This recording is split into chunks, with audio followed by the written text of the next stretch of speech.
RBI governor बोले महंगाई को लेकर है पूरी तरह सतर्क। यूपीआई की सफलता दुनिया के लिए role model.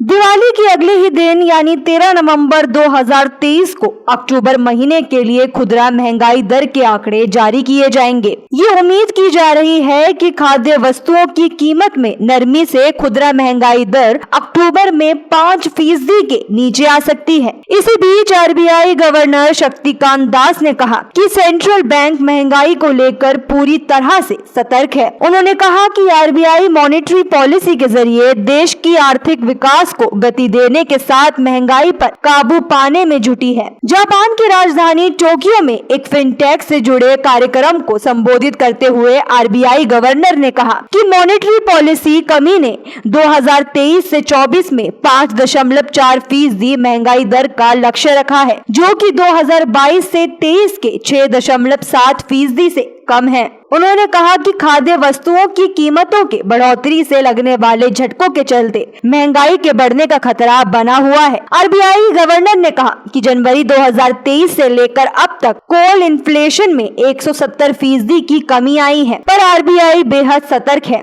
RBI governor Shaktikanta Das ने ये भी कहा कि 2022 की शुरुआत में कोविड झटकों से उबरने की बाद ये उम्मीद थी कि सप्लाई में दिक्कतें खत्म होने और सामान्य मानून से महंगाई से राहत मिलेगी और ये वित्त वर्ष 2022 से 23 के तीसरे तिमाही में 4% तक महंगाई दर आ जाएगी। लेकिन रूस यूक्रेन युद्ध के चलते खाद्य और कच्चे तेल की कीमतों में उछाल के बाद ये उम्मीद धरी की धरी रह गई। उस पर ये स्थानीय मौसमी हालातों ने स्थिति को खराब कर दिया। आरबीआई की एमपीसी की रेपो रेट में 2.50% की बढ़ोतरी करनी पड़ी। आरबीआई गवर्नर ने भारत को कहा कि यूनिफाइड पेमेंट्स इंटरफेस ने भारत में फिनटेक क्रांति में अभूतपूर्व भूमिका निभाई है। उन्होंने कहा कि इसकी सफलता की कहानी दुनिया भर के लिए एक रोल मॉडल बन गई है। मोबाइल एप्लीकेशन के माध्यम से बैंक खातों के बीच तुरंत पैसे को ट्रांसफर करने की इसकी क्षमता ने लोगों के डिजिटल लेन देन के तरीके को बदल रखा है। आरबीआई गवर्नर ने कहा कि यूपीआई को अन्य देशों के पेमेंट सिस्टम के साथ जोड़ा जा रहा है। फिनटेक का लाभ उठाने और सीमा पार से पेमेंट को बेहतर और सस्ता बनाने के लिए भारत और जापान की तेज पेमेंट सिस्टम को जोड़ने की संभावना का पता लगाया जा सकता है।